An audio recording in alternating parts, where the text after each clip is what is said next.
shuwa ere. Nasundene kutindindi kashamwari. Ndikufara. Ukufarisa shamwari. Wadakwa iwewe. Wakuzondibowa manje.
kumba ndini ndinotosiwa ndichibika, ini ndichibika, iye achiona bhora ari paWhatsApp ndomupakurira rikaita mbodza ndozotwa nemambama bhora mwasadza onanga kuti ndini vai mwana kuti ndini vaenda kuti ndini vai mwana kuti ndini vaenda kuti ndini vai mwana kuti ndini vaenda kuti ndini ifamba zvako mudiwa wangu usiye umbofara orimwe zuva ndichapare ngozi usiye umbofara isara zvako mudiwa wangu usiye umbofara orimwe zuva ndichapare ngozi usiye umbofara ibaba vemunhu uyai mutore mwana weye ambofara ndinotya kumudzinga anozondiroye ambofara otete vemunhu uyai mutore mwana weye ambofara kuti ndimudzinge ndotangira maiye ambofara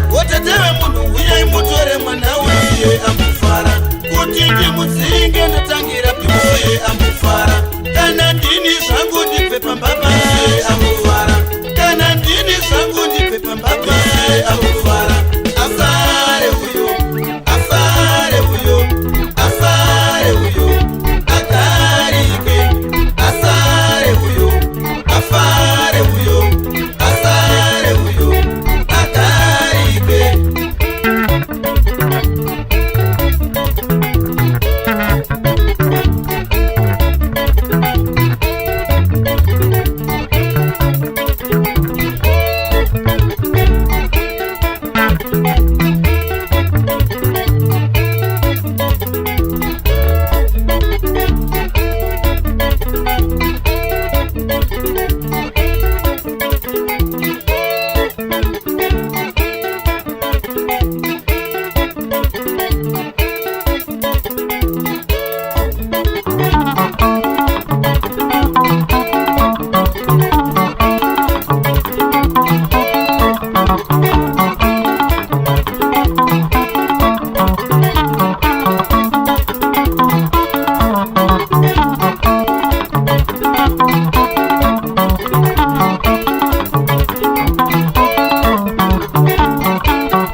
Ingwetu.